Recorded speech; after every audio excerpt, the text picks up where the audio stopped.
Jornal da Manhã. Olá, muito bom dia. Estamos chegando com o Jornal da Manhã nessa sexta-feira chuvosa, fazendo frio. Que frio foi esse aqui, fez a noite aqui em Presidente Prudente e toda a região? A gente não está muito acostumado com esse tipo de frio, né? Pois é, hoje, sexta-feira, dia 21 de agosto de 2020, dia de expectativa quanto ao governador do estado, João Dória, dar novas determinações sobre o plano de flexibilização e, de repente, o Presidente Prudente entrar numa fase mais branda. Tudo isso deve acontecer no dia de hoje, mesmo com esse friozinho. Bom, e outras informações nós vamos trazer aqui no programa de hoje. Estamos com os nossos comentaristas convidados, Adolfo Padilha e Adilson Brevileri. Adolfo Padilha, primeiramente o seu destaque, bom dia. Bom dia e segura o frio, né? Bom dia, Eudes, ouvintes da Jovem Pan, Adilson, segura o frio, né? O frio vai até domingo aí, pelo jeito. Eu vou fazer um destaque rápido aqui. Eu não sei se alguém já ouviu aí dos nossos ouvintes o termo desderrota. Não foi vitória, desfez de uma derrota. Foi inacreditável ontem ver os comentários de alguns jornalistas sobre a virada de mesa da articulação do governo Bolsonaro na Câmara Federal e mantendo o veto do aumento do funcionalismo público. Esses são os termos que foram usados ontem. Você não ouvia ninguém dizendo assim, o governo articulou e conseguiu virar o jogo. Mas desderrota e não foi vitória, se desfez de uma derrota. É realmente fantástico e assim caminha a humanidade. Muito bem, vamos lá para o destaque do Adilson Brevileri. Adilson, o seu destaque para hoje. Bom dia, Eudes. Bom dia, Padilha, ouvintes da Jovem Pan. Olha, os russos querem usar o Brasil como base para a produção da Sputnik V. Pois é, conforme anunciado ontem, também em coletiva virtual, testagem clínica da nova vacina em 40 mil voluntários terá início na próxima semana. Os responsáveis pelo desenvolvimento da vacina russa, Sputnik V, tão polêmica por conta de não ter aí a terceira fase conclusa, devem usar o Brasil e outros 3 países, a Índia, Coreia do Sul e Cuba, como o hub para a produção e exportação da vacina para o mundo inteiro. Para nós brasileiros, isso significa que nós teremos um pouco mais de velocidade para poder ter a vacina, para poder imunizar a nossa população. Vamos lá para o comentário do Adolfo Padilha. Eu acho que agora é a corrida, né? E uma corrida boa. Nós temos aí a vacina da China, que já está testando aqui. Nós temos a vacina de Oxford, parceria onde o governo já liberou quase 2 bilhões de reais para o desenvolvimento. E agora a possibilidade da vacina da Rússia. Brincadeiras à parte que a gente faz de vez em quando, é aquilo que a gente sempre fala aqui de esperança, né? E torcer para que esses testes comecem logo, que dê os bons resultados. A média vem caindo, né? O Brasil diminuiu em 10%, aí a média do pico, que foi dia 8 do mês passado. Então vamos torcer para que as vacinas venham logo, dê certo, comece a funcionar. Eu acho que o Brasil não perde nada em tentar, porque não podia politizar esse assunto e focar um país só, uma tentativa só. Já que o Brasil está tendo a oportunidade de ter mais possibilidades, por que não tentar todas as possibilidades? Muito bem, olha só, o diretório do PSDB de Presidente Prudente vai decidir se confirma ou não a candidatura do atual prefeito Nelson Bugalho para concorrer à Prefeitura de Presidente Prudente. Além da sigla tucana, o Podemos também definiu data para a escolha dos candidatos que vão disputar as eleições municipais deste ano. Em publicação realizada ontem, quinta-feira, o PSDB escolheu o dia 6 de setembro para a sua convenção. Vamos lá para o comentário do Adilson Brevileri. Olha, a política aqui em Presidente Prudente, principalmente na questão para a escolha de candidato para prefeito, é bastante interessante, porque quando a gente vê cidades do mesmo nível de Presidente Prudente, ou cidades um pouco maiores que Presidente Prudente, cidades do interior, de uma certa forma, a gente vê a política mais dinâmica. Eu digo mais dinâmica pelo seguinte, quando você começa no dia 1º de janeiro, o início de um novo mandato para prefeito, outras cidades já começam a construir uma personalidade capaz de poder substituir aquele prefeito que está entrando ali. Como assim? Candidatos ou pretensos candidatos já começam a trabalhar em prol da cidade, a interagir em ações sociais relevantes à população, à sociedade, e começam a aparecer e a desenhar candidatos que poderão substituir o cara que está entrando naquele exato momento. Aqui em Prudente não acontece isso. Aqui já é usual, já há mais de 30 anos, ou muito mais que isso, de você ver candidatos sendo preparados para poder assumir a prefeitura daqui a 4 anos, ou a prefeitura daqui a 4 anos em outras cidades. Você já vê isso acontecendo. Aqui não. Aqui parece que a gente se preocupa em colocar o pretenso substituto na Câmara Municipal, o pretenso substituto para o prefeito, nos últimos minutos do segundo tempo. Aí a população acaba, de uma certa forma, tendo que escolher candidatos que não estão preparados, que não têm condição de ser prefeito para assumir uma cidade do porte de Presidente Prudente, e ainda os partidos estão ainda postergando até mais ainda, praticamente quase no final do jogo, dia 6 de setembro, dia 7 ou 8 de setembro, para poder escolher aí o candidato. Ou seja, laçar um cara que pode ser candidato. O que acontece? Pessoas que não são preparadas, que não são candidatos que têm uma legitimidade realmente, que conheçam a cidade, que entendam a cidade, que sabem os problemas da cidade, para poder ser prefeito de Presidente Prudente ou vereador de Presidente Prudente. Muito bem, vamos lá para o comentário do Adolfo Padilha.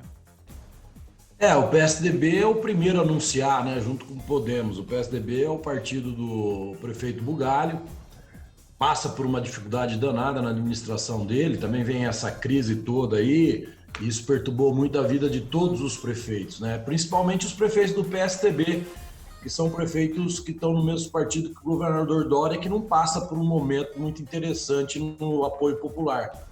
A campanha de Presidente Prudente esse mês agora entra no funil, né? É o prazo para todo mundo definir, os candidatos se definirem. Outro dia nós dizemos aqui que nós temos aí 9 postulantes para ser candidato a prefeito. Dificilmente você enxerga alguém que possa desistir. Eram 10. Então agora você tem aí partidos e você vê grupos que nasceram, como o Adilson disse aí, de uma hora para outra, e estão firmes em seguir com a sua candidatura própria, né? Outros partidos pequenos, partido que não vai ter tempo de televisão, que vão tentar a sorte via redes sociais, andando na rua. A campanha esse ano vai ser atípica devido à pandemia, vai ser complicado. Temos, todo mundo aguarda aí a decisão do deputado Ed Thomas, se realmente ele vai ser candidato ou não. Ele anuncia que vai, falou isso particularmente para mim, que ele é pré-candidato a prefeito. Então, tem candidatos novos, tem candidatos mais experientes, e vamos ver o que acontece. 9 candidatos aí no universo de voto que a gente tem. Vai ser uma bastante rápida, né? E vamos ver o que dá. Eu acho que o prefeito Bugalho tem um grande desafio pela frente, que é a reeleição. A eleição nunca é fácil, e ele vem num desgaste natural de uma administração, potencializado pela crise, potencializado por ele fazer parte do partido do governador. Mas está no direito de tentar e tudo é possível na política. Muito bem, a Prefeitura de Presidente Prudente ingressou com uma ação direta de inconstitucionalidade, uma DIN, contra o texto promulgado pela Câmara Municipal da cidade na lei que permite a instalação de eliminadores de ar em idômetros em Presidente Prudente. O Tribunal de Justiça de São Paulo negou concessão de liminar para suspender a lei.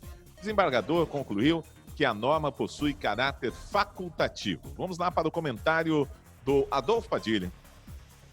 Nós falamos sobre isso, acho que vocês se lembram, né? Foi logo nas primeiras semanas que nós começamos o programa, e o grande questionamento que ficou para todos nós aqui é por que a prefeitura entrou com a ação, né? A Sabesp é uma estatal, a gente não sabe se é uma obrigação contratual, mas é a prefeitura entrando com uma ação contra o contribuinte.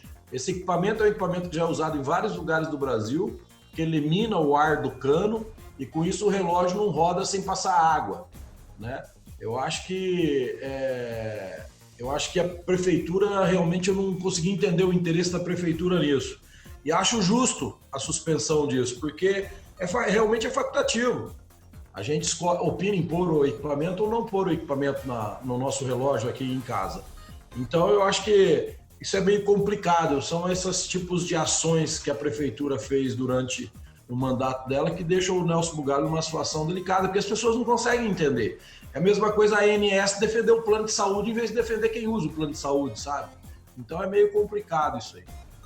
Muito bem, vamos lá para o comentário do Adolfo Padilha, ou melhor, do Adilson Brevileri. Vamos lá, Adilson. Olha, na verdade aí, a lei da vereadora Alba Lucena, ela de uma certa forma obrigava a prefeitura a fornecer, além de ter que colocar, de conceder a utilização desse equipamento que ele tira o ar que supõe-se que passa pelo hidrômetro e acaba aumentando o valor da conta sem que tenha passado água, é uma coisa. Mas a própria lei, ela obrigava a prefeitura a fornecer o equipamento, né? Então eu acho que, de uma certa forma, justifica-se em parte aí a ação da prefeitura em tirar essa lei, que seja cancelada essa lei, por conta do fornecimento do equipamento. Já pensou a prefeitura ter que fornecer equipamento para cada uma das residências? Ficaria um pouco difícil, né? Mas agora com a questão da utilização do equipamento, que muita gente pensa que é só essa questão que a prefeitura entrou, na verdade é justa, né? Porque a população está buscando formas de fazer economia. E você nitidamente já sabe que o ar que passa pela rede, ele faz com que o hidrômetro gire e valorize mais ainda a conta. Então, de uma certa forma, é que todo mundo está querendo, né? Agora, a prefeitura não quer que, além disso, tenha que fornecer o equipamento. Muito bem, a frente fria que avança sobre a região sudeste do Brasil e que atinge fortemente o estado de São Paulo deve perdurar até domingo, como adiantou aqui o nosso comentarista Adolfo Padilha. Na manhã de ontem, uma forte incidência de ventos e intempéries causou estragos na região, mais especificamente nos municípios de Itaciba, Teodoro Sampaio, Rosana, também no distrito de Primavera. Um alerta foi emitido pelo Instituto Nacional de Meteorologia do Brasil, o qual detalhou o perigo de tempestades, queda de granizo e ventos intensos de 60 a 100 km por hora. Adolfo Padilha, a gente não estava muito acostumado a ver esse tipo de ação nesta época do ano, a ação do tempo nessa época do ano aqui na região de Presidente Prudente, né? A gente acompanhou as notícias dos últimos dias, é uma massa polar histórica, né? Nunca vista a força com que ela ia chegar aqui no Brasil e passar por mais 7 países, né? Segundo a meteorologia.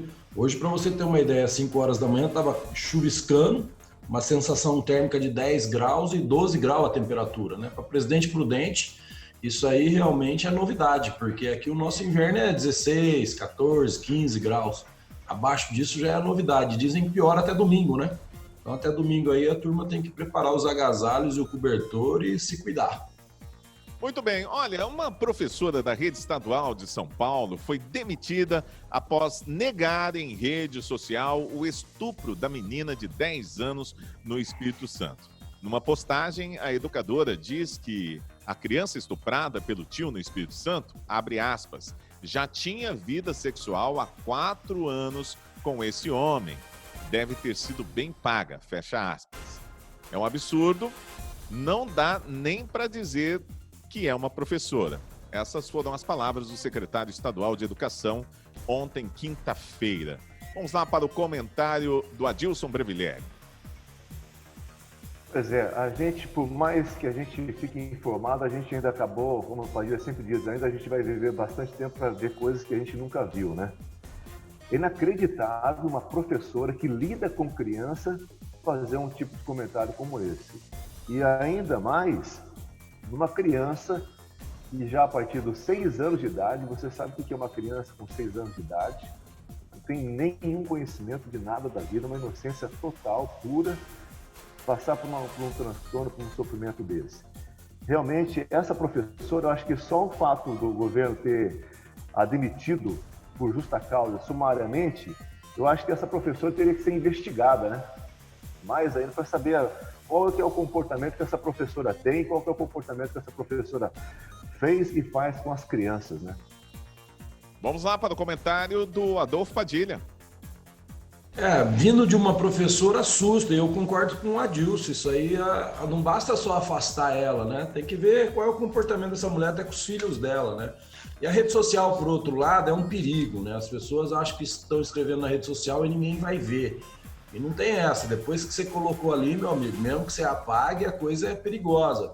Agora, essa menina, eu estava vendo uma matéria agora cedo, vocês, não sei se vocês tomaram conhecimento, o ouvinte da Jovem Pan, mas na noite que antecedeu que ela ia fazer o procedimento do aborto, 2 médicos entraram sem autorização no quarto dela no hospital e mostraram para ela um vídeo de como que seria o procedimento no feto que ela estava portando, querendo tentar fazer a menina de 10 anos mudar de ideia. Aí eu pergunto para vocês que estão nos ouvindo, quantas vezes essa menina já foi abusada do dia que foi anunciado isso até agora? Quantas vezes essa menina já foi explorada de forma de pessoas que só querem um espacinho? Do mesmo jeito que essa professora foi afastada, esses médicos deviam ser sumariamente afastados. Porque é mais uma sessão de tortura com uma menina de 10 anos. E volto a repetir aqui, não vou me cansar, eu sei que é um assunto muito arriscado. Se você gosta de fazer discurso pela religião, pela boa política, pelo politicamente correto, para na frente do espelho no seu banheiro e coloque a menina como se fosse um filho seu. E aí, dentro do seu pensamento, faz o raciocínio que você, como pai ou mãe, realmente faria. Se é esse discurso demagogo, ou qual atitude de fato você tomaria se fosse um filho seu. É uns absurdos, né? A defesa do ex-presidente Luiz Inácio Lula da Silva recorreu ao Supremo Tribunal Federal para contestar os adiamentos de julgamento contra o procurador Deltan Dallagnol, coordenador da Força Tarefa da Lava Jato, por parte do Conselho Nacional do Ministério Público. Os advogados do petista acusam abuso de poder na apresentação do PowerPoint em 2016 contra Lula. Vamos lá para o comentário do Adolfo Padilha. Eu acho que, como no STF vale tudo, né? Infelizmente, nosso STF hoje, como instituição que tem que ser respeitada, mas os seus membros hoje são as pessoas que mais desrespeitam a Constituição. Aliás, são as pessoas que mais perseguem quem tem a livre expressão, que nem a democracia nos permite ter, de pensamento. Eu acho que eles podiam fazer o seguinte, chegar para o Lula e falar assim, olha, não precisa entrar com uma ação, só tenta falar PowerPoint direitinho. Se você conseguir falar o PowerPoint direitinho, a gente julga o Dallagnol. Porque ele não consegue nem falar o PowerPoint, né? Não sei se vocês já testemunharam toda vez que ele tenta falar isso e tantas outras coisas que ele não consegue falar. O Lula tinha que estar preso, esse cara é bandido, esse cara é chefe de quadrilha, esse cara, o que a corrupção que ele liderou causou nesse país, matou por dia muito mais gente do que o Covid está matando no mundo inteiro. Entendeu? Então é um absurdo a gente estar ainda falando de Lula, que ainda está solto tentando alguma coisa no STF. Isso, eu vou dizer uma coisa aqui, hein? Você que está nos ouvindo, prepara sua bandeira de novo, prepara sua camisa, porque o povo vai ter que voltar nas ruas se manifestando. Porque o que está se costurando no STF é colocar o ex-juiz Sérgio Moro sob suspeição de tudo que ele julgou do Lula, suspender todas as condenações do Lula, passando por cima de todas as delações que já teve, passando por cima de todas as provas que já tem, passando por cima de todos os juízes que já o julgaram e condenaram, para viabilizar a candidatura dele em 2022. Porque entre Lula e Bolsonaro, para virar um páreo de dois e tirar o Moro como um bandido dessa história. Vocês podem escrever o que eu estou te falando. Está se desenhando isso. Quem acompanha e lê o noticiário, o STF não vai ter medo de tentar isso, não. Então, prepara sua bandeira aí, que acho que nós vamos precisar de novo ir para o Parque do Povo aqui em Prudente. Muito bem. Olha, nós estamos chegando ao final do Jornal da Manhã desta sexta-feira. Bom final de semana para todo mundo. Chuvoso e também com frio aqui na nossa região de Presidente Prudente. Um abraço para o Adolfo Padilha, também o Adilson Brevilelli, nossos comentaristas convidados.